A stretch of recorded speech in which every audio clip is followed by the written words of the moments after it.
Hey guys, it's Roger. Hi, it's Annie. Today we want to talk about a little topic that we find really interesting and really relevant, which is the motivation by crisis. So unfortunately, I feel that as a young generation, many of us, and I mean we're in our 30s, but a lot of including us. Yeah, including us, but we're in our 30s. There's a lot of people who are in their 20s, and the problem is that we procrastinate for everything. Everything. And the problem is that we're at a time in our history, we're at a really important junction when we just can't. We can't afford to be procrastinating inactive, and not caring about this. Proactive. Right, and inaction inevitably becomes action. It becomes action, and we can't just wait until there's like a problem reaction solution. Sometimes we have to be proactive. If there's a problem, we need to be reactive. We need to go out there and try to solve that problem. And I know that there's a lot of distractions. There's fear. There is this lack of self-empowerment. This lack of self-worth. A lot of times there's cynicism or apathy. But we have to do things. We have to actually go and do things and have action in order to see to have solutions to things. A simple way to understand this is like maybe think back to a time that you've gotten sick and you feel like it's coming on, and instead of eating a lot better or taking some vitamins, you kind of put it off until it's out of control.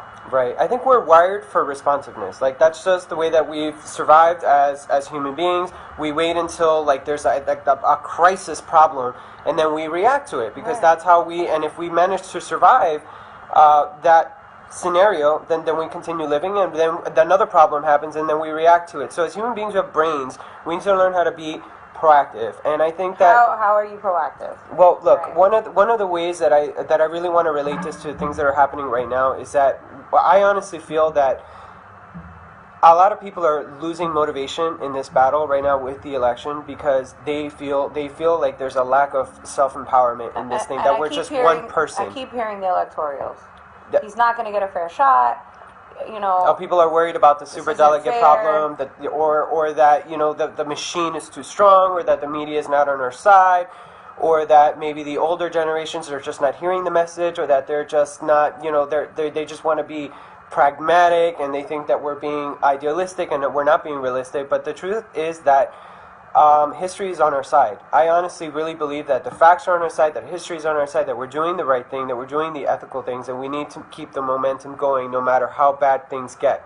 So ultimately, and things are not good right now, and they're not good at all. So there is a deep need for a leader to understand that, to understand it from all the levels of consciousness, from a personal level and someone's ability to provide for their family, to a global level, and how the state of the environment is in. Right, and so why we talk about inaction, honestly, let's bring it to like a really specific example. Yesterday's election, if you compare it to 2008, there was something like 117,600 people voted in 2008 when Obama was running. Now, I get it. Obama was all hope and change. It was really inspiring. But I think we have an even more inspiring campaign this season. And yet, only 80,000 people went to vote yesterday. And that's why I think we didn't win, because we didn't have the kind of voter turnout that we needed to. Granted, I mean, we really moved ahead a lot more than we expected to. I mean, we were losing by 25 points last month. I mean, I'm talking about the Bernie campaign. But I think that, the young and working class, like, a lot of times we just don't feel empowered. Maybe it's a lot of Latinos that don't feel empowered. Like, they don't think that their vote counts enough, and they don't want to waste their vote. And so they don't understand that you're taking a risk. You need to be bold with your voting. Your vote counts. Your single vote counts because it's the momentum of all the votes combined that really make the difference. Yes, and to just bring it home a little bit, the same thing happened with Christie. We're really good at blaming the person. Christie, the governor of New Jersey. The governor of New Jersey. We're really good at blaming the person. He's probably going to go down as the worst governor for New Jersey. And he's made some really, really terrible calls. But if you go back to the elections, it was the lowest turnout. 80% of the people didn't vote. 80% of the people of New Jersey there's didn't go out to vote. Nobody to blame but us. And they've said this before. Bernie said this before. When there is low voter turnout, we'll be stuck with a Republican. And in this case, low voter turnout, we're stuck with either a fascist or such a moderate Democrat that we might as well just call her a Republican. She's not a progressive. We really need progressive change. If we do not focus on things like campaign finance reform, if we don't talk about reining in Wall Street, if we don't talk about the massive income inequality that we're facing right now, those are real progressive issues. If we don't tackle those three problems, we're going to be stuck with the same freaking issues year after year, and it's just going to feel like we're just kicking the can. We just can't do this anymore. I want you to shed a little light on something that I keep hearing about Bernie being a socialist. About Bernie being a socialist. All right, that's something I don't think people really... I think that, yes, a lot of people really confuse what that means. Look, I'm Cuban American, so if anybody understands... yeah, she's Cuban American too, actually. It's really funny. If anybody understands the stigma behind what socialism means, it's us. I mean, our family, we can't even have that conversation in a dinner table. Yes. It's ingrained in us. Like, we can't talk about those things because immediately they're like, oh yeah, well, look what happened with Venezuela and Chavez and their socialist revolution. Look what happened in Cuba, and now we have a communist dictatorship. Look what happened to Russia and the USSR. Look, those were not real. Those were like perversions of what we're talking about when we talk about democratic socialism. When Bernie Sanders talks about democratic socialism, he's actually just talking about expanding the programs that we already have. We already have democratic socialism in America, but what the Republicans and the far right are trying to do is they're trying to shut those programs down because what they believe in is social Darwinism. So they think that we should just be on our own, that it's like a highly independent kind of mentality where the free market will take care of you and you'll just have to figure it out, and if you don't have enough savings to support yourself when you retire, then too bad, then you're screwed. You get sick, you're screwed. I want to get back to this idea that we are really, really growing into we've been growing into this individualist society, like thinking, individualistic society thinking. And it's really easy to think that way when you're healthy, when you're young, when you're rich, or when you have inherited wealth, or when you're white and privileged, or when you're a male. You know, there's a lot of ways that we can be privileged, and we can just shove this idea of rabid individualism down people's throats, and it just doesn't work that way. Like I said recently, we're in this together. Nature has a funny way of reminding us that we are all in the same boat, and we all drink the same water, we all need the same air.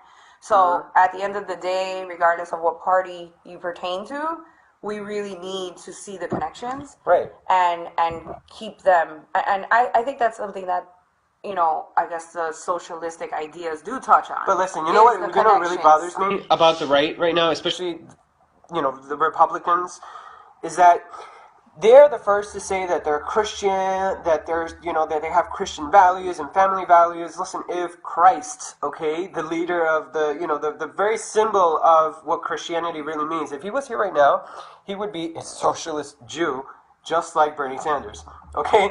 And guess what's happening to the socialist Jew in 2016 is that he's getting dragged down the street. They're making him carry this giant cross on his back, which is the cross and the burden of ridicule and being the old man, the angry old man, the idealist, the one who can't get anything done, the one who doesn't have any pragmatic ideas, who have pie in the sky ideas. I feel like in some ways there's many ways that you can compare the phenomenon in the story of Jesus Christ and the story of Bernie Sanders. I mean, wait, I'm just saying. No, I mean, obviously not literally, but I think in some sense there is some comparison to be made, because when you have bold ideas and remember that Jesus Christ was saying, I'm the Son of God. At any time, any person that has had bold ideas that aren't the norm is definitely, Yeah, and I'm not comparing Bernie Sanders to Jesus. I'm just saying that the Republicans are the first to say that they have family values and that they have, pro-life views, and they're the first to be like, no, we don't care about their lives. We don't care about the lives of Mexicans. We don't care the lives of Muslims. We don't care about the lives of poor people, the lives of disabled people or senior citizens or starving children or people dying overseas from wars and drones. Those people don't matter. Because ultimately, when you do follow, whatever it is that your religion is, you uphold those values in every standard, not towards just a specific population. You uphold those standards of caring and showing empathy to all people. So that's so ultimately, I think that's the moral of the story, is that We have to be empathic to all people. We're all in this together. That's the message that we have to hold strong. And that's going to be what the unifying message is for all of us. And be present. Be in the moment. There's a lot going on right now. Yeah. And it's really, really crucial. But let's bring it back to like what's going on with the campaign right now. I want to go back to what our initial topic of conversation was, which is the what happens with inaction. What motivation, the lack of motivation until action becomes inevitable. We can't continue to do that. We can't sit at home and watch movies and go about our normal lives and go shopping and have conversations with our friends, and nobody wants to talk about the crisis that we're going through right now. We're at a pivotal time in history. Each and every single one of us can impact this very, very important time in history. Let's not stay at home for this. When it's your time to vote, when it's your time to have a little bit of action that you can participate in the system, do it. Because after it's too late, it's too late. When our opportunity passes, and it will pass, okay? And if it is too late, then there's no looking back. Then now we have to wait another maybe 4-8 years. God knows if our country will even survive that with everything that's going on with Russia, China, and Iran right now, them trying to come with a new gold-backed currency. We are threatened on many, many, many fronts, domestically and foreign. We cannot have a fascist leader. We cannot have another corporatist leader who only cares about their own self-interest and the interest of the elite. We need someone who's going to be fighting for our interests, the general interests of the working class and the poor, and the middle class. But to tap into that, in my opinion, I mean, everything that you're saying I agree with. And, although I don't fully understand it enough to speak on it, the way you so eloquently do in reference to... I wish. I'm live. I wasn't even edit anything. But, yeah, in order to start that process, I think it's really, really important to start at home, to really start at home, and to start with the most basic, something that we've neglected very, very much. Is our health. Yeah. And really paying attention to our body. And it's a perfect example of being wired only for responsiveness. Like people, for example, the people that get cancer, people that get really severe diseases that are life-threatening. Will get signs. Won't even go to the doctor until, literally, there's a huge lump that hurts so bad, and now it's too late. You got to go to the doctor, and you know what? You might be in stage 3 or 4. The same thing with your children. You see that your child has a learning disability or is having difficulty, but you're in denial, and you're in denial that your child has learning disability. So what happens? The child suffers. Because you're not being proactive. Because it's it's this fear that's holding you back, or this inability to connect. There are countless examples of how our inaction, until there's crisis, affects our lives. And then what ends up happening is that once you're in crisis, it becomes difficult to make effective decisions. It becomes difficult to make rational decisions, because at this point you're acting with emotion, and what you're trying to get done just won't be effective as if you had started a little earlier. Not to say that now, let's say that you're watching this now and you're thinking, shit, mate, what can I do to cause action now, or what can I do to start this action? The sooner you start, the better. Yeah, and it starts with you. What have you been ignoring personally? Mm-hmm. What have you been ignoring? What have you been putting off? Start there. Tackle that, and then it gets easier to see all the connections and how everything is connected.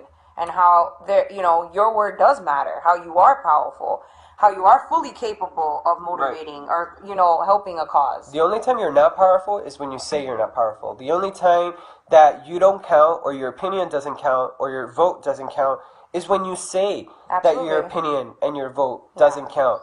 Honestly, everything you do counts, as long as you actually are bold enough to assert that idea or that vote. Be brave. If we learn anything from this, is that we have to be brave.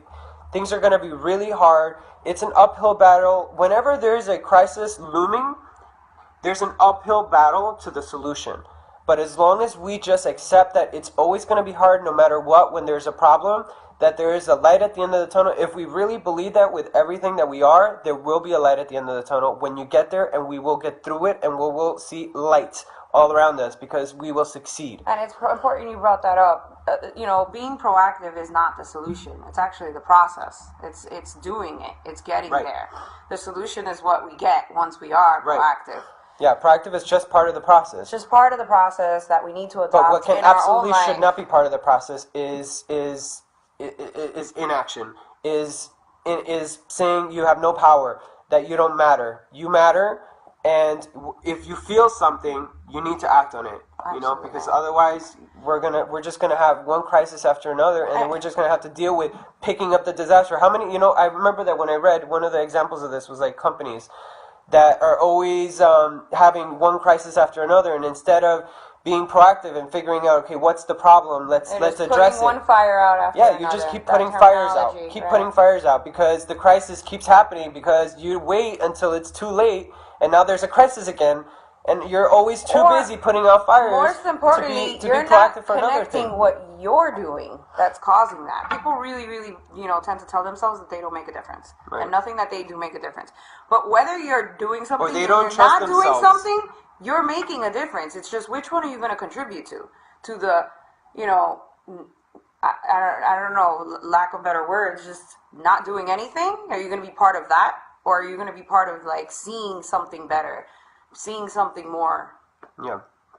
So I think you guys get the basic message of this, and we just want to make sure that everybody continues to feel empowered in their lives, in everything that they do. And there's going to be me, times I have that my you're own, not, that's I have things natural. that I'm passionate about. Annie has things that she's passionate about. Much. But ultimately, maybe with our lives, the way that we're leading it right now, it may seem that what we're doing isn't making an impact. But I personally believe that if we even affect one person, even one person, we've done our job. We've done our job. Because that one person can affect another person.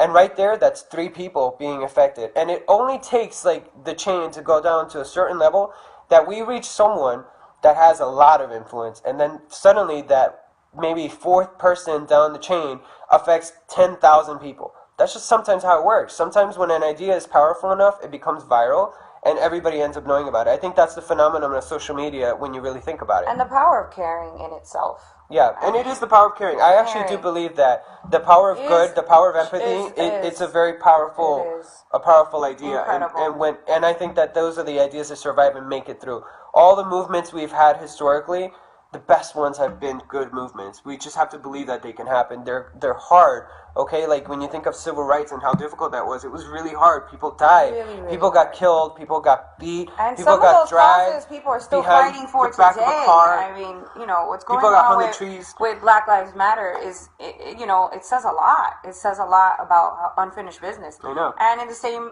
aspect, how women are treated in how this women country. are treated. How says gays a lot, are treated. like how gays are treated, how the environmentalists are treated. There's so much intersectionality here. Yeah, there is a lot of intersection. I'm glad you brought up that word. There is a lot of intersectionality. When I think about how gays were treated, when one of the civil rights issue was the issue of gay marriage, which seems like such a long time ago now, it was only just the other day that we got the right to get married as gay people.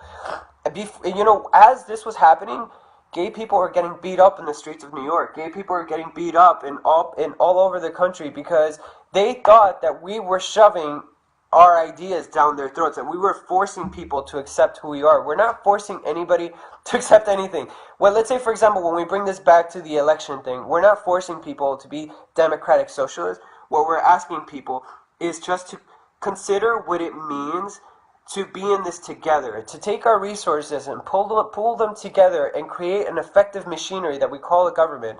And we end up helping the poor, that we get kids not just to go to high school, but to go to and get a college education, that we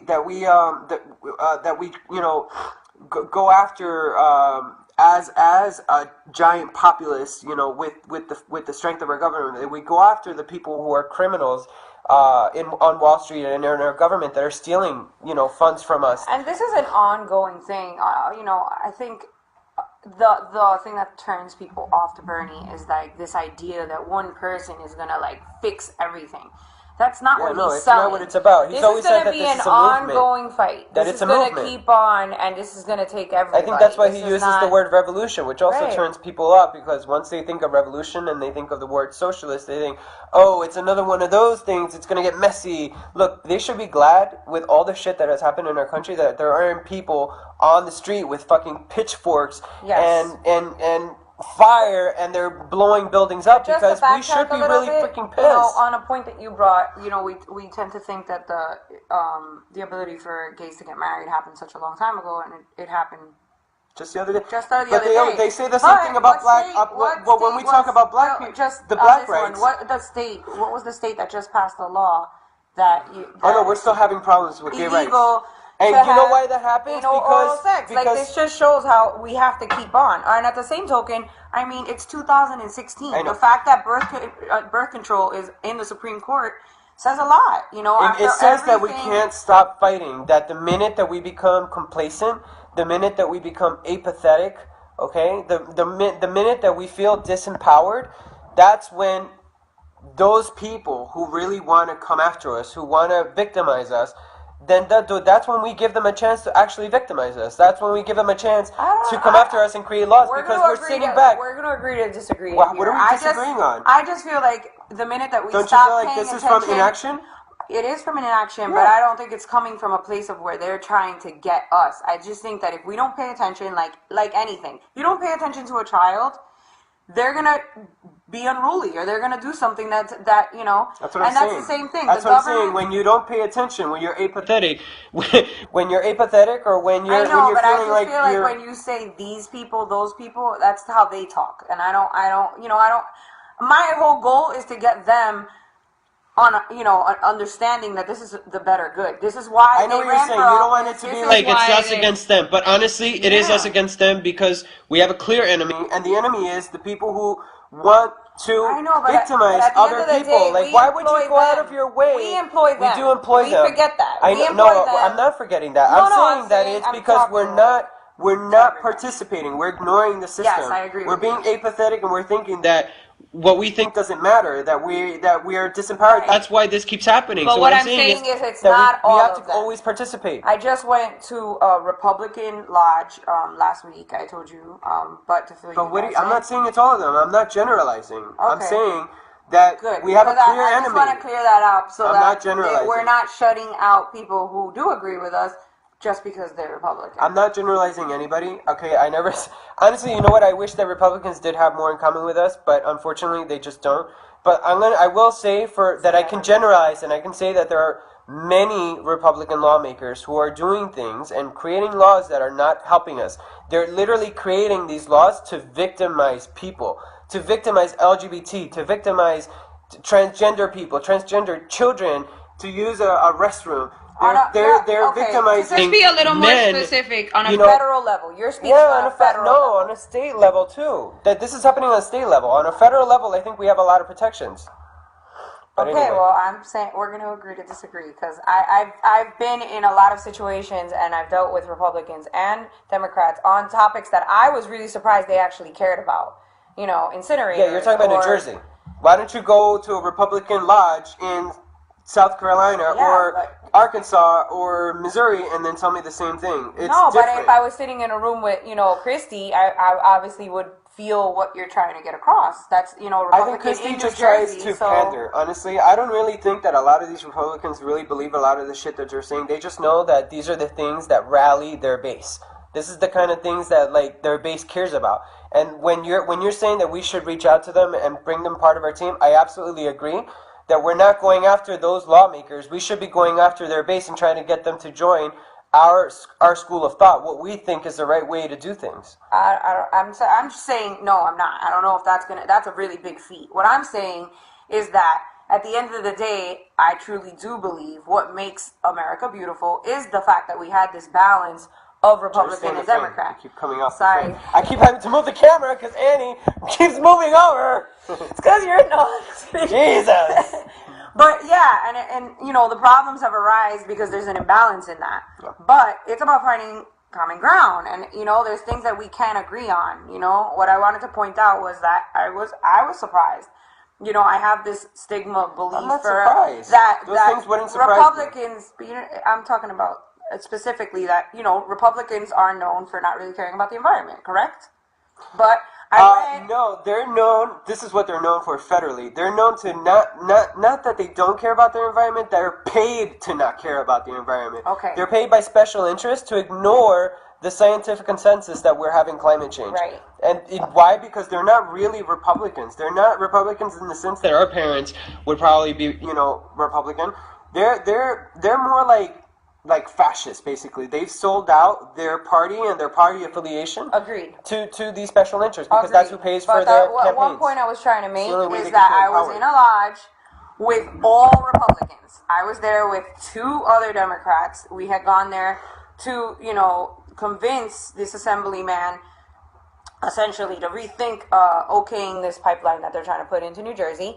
And the entire lodge was against this pipeline. Mm-hmm. So, yes, there is this, she's talking about broad brush that you could paint with each party, but it's important to remember the individual, the person, and there is an ability to find common ground to work off of. Of course, there's ability to find common ground. Of course, we're not.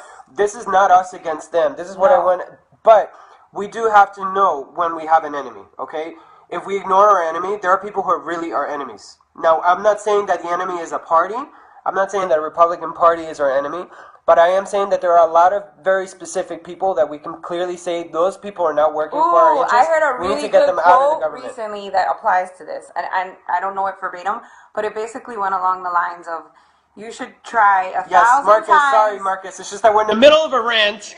But Marcus, you should try 1,000 times to make your enemy your friend, but never make your friend an enemy.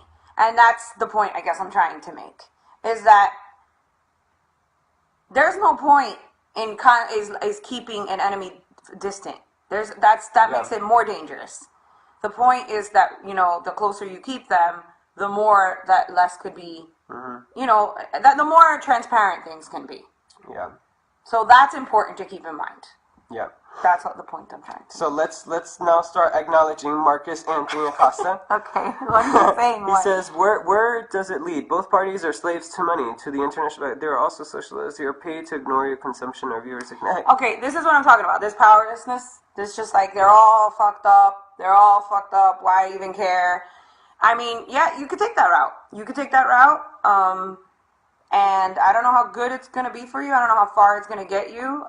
Yeah, that's true. I think a lot of people are feeling discouraged with the system because they're like, well, you know what? Both parties are sold out, so why are we bothering Why with even it? bother? Why even bother? Why bother? Like, they're bought and paid for, so there's no... It's every man for themselves. Yeah. No, we can't think that way because all we're doing is we're continuing to empower them. That's exactly. what I honestly think that's that what these people want us to think that. They want us to think that, keep them at a distance. How many times do they see on TV all these Bernie supporters are just a bunch of idealists? They don't know what they're talking about. They just got into politics. Divide, then it's easier to control. Like if you just divide, like it's them and they're off their rockers and we're, Yeah, but Marcus, guess what? Yes, you live in a nice little retreat in Naples, Florida, but you know what happens when you think that you live in this isolated community? When let's say we do have this fascist takeover of the United States, and they're like, you know what? We're not going to allow these hippie,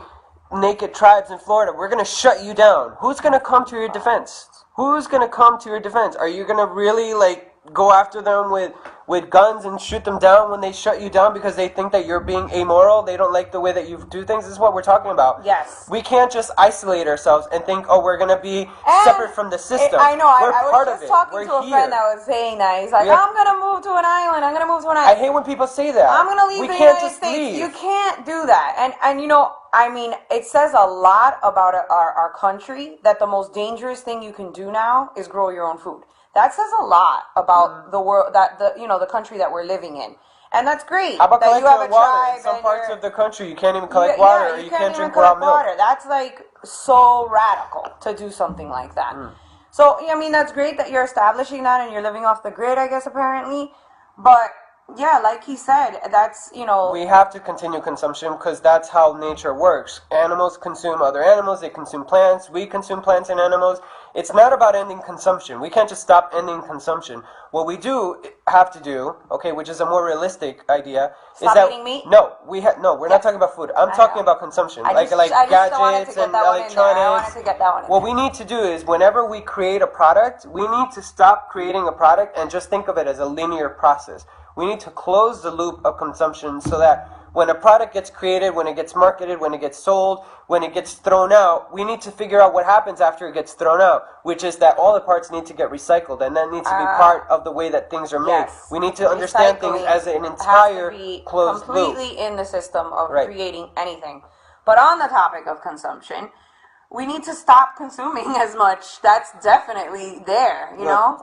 Yeah, but there's things that I just feel like just unrealistic. We can't just tell people to stop consuming. No, I didn't say stop. I said we have to be more responsible with our consumption. I read somewhere that it would take 6 planets to sustain the lifestyle of an American. Yeah, because that's what I'm saying, that we just throw everything out. But I think that if everything was recycled, it wouldn't matter as much, because we would think of things as more sustainable instead of just throwing them out and then forgetting about them, throwing them in a landfill. Less.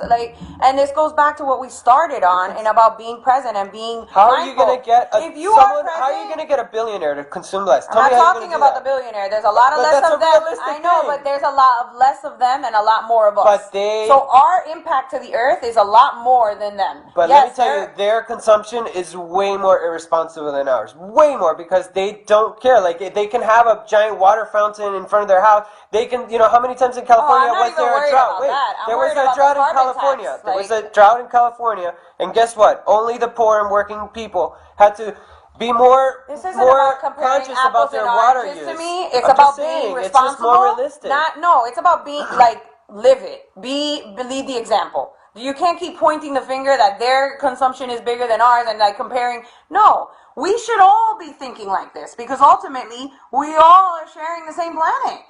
If they do it, then we could keep consuming? No, that's not the mentality. No, that's not what I'm saying. That's not what I'm saying. I'm saying that instead of thinking that we need to consume less, I'm saying that we consume responsibly, that it becomes efficient, that all processes become efficient, and that instead of thinking, these pipe dreams that are not, there's no realistic way of achieving them. We have to think, okay, let's do them more scientifically. Let's start by making things more efficient and by understanding things as a closed loop process. I don't understand what you meant by pipe dream, but that's not what I'm talking about. I'm talking about, I'm not disagreeing that definitely needs to be instilled in our way of making things, but it's on every level we need to work on it. It's not just on that level. It's a personal level. It's with our children. It is the way we buy food. It's on every level. It's becoming efficient in everything. It's learning to be sustainable with everything. But it's not just saying we're going to minimize consumption. No, it's becoming more efficient with consumption. And as an effect of it, it is minimizing. You can't say one without the other. I don't think it's, one can't exist without the other. Right. Anyway, let's move on to the next topic. And although he's still talking, because we've been on for 32 minutes, so we're gonna end it. We should end it, right? We should end it. All right, guys, we really enjoyed doing this. I hope you learned something. Maybe you watched it, maybe you didn't, but we had a lot of fun talking about it. We'll argue Marcus, about it. love you. And then we'll great. I'm glad that you're talking about all these things, because it's really interesting to see the way Marcus is living his life and the way that he's my twin sister is living a very off-the-grid life as well, so I really appreciate that, and she's also into Marcus. Permaculture. Yeah, her, fiance is a permaculture professor, and what's his name? Awesome. He can look her up. Ooh, I'll send that to you. I can't pronounce his very long Polish last name, so. But he's a permaculture professor, and they're building a school up there in Vermont, and all that is very, very, very awesome. And definitely, it's really great to hear that you're doing that in Florida. But we should all learn permaculture. We should all learn how to grow our own food. That sounds like such a hippie thing, but honestly, I think we're so detached from nature. But again, start with baby steps. We really need to start cooking for ourselves. A lot of people don't cook anymore, and that's a survival skill. That's not a domestic skill made for just women. People really need to learn. Oh, I can tell you firsthand that this is a problem in New York. Why people in New York don't even have kitchens and they're like, oh, we don't need one because they go out to eat every day. They're so detached from the natural order of things. Their survival skill, their own survival skill. That's Right. So imagine we were in a crisis in that scenario in New York City. How many people in New York City we have no idea how to survive because they don't know where to get fresh food and how to cook or how to put a decent nutritional meal together. This is a real thing. Real thing. So anyway, we're gonna go. Yeah. Thank you for listening. Have fun. Bye. Bye.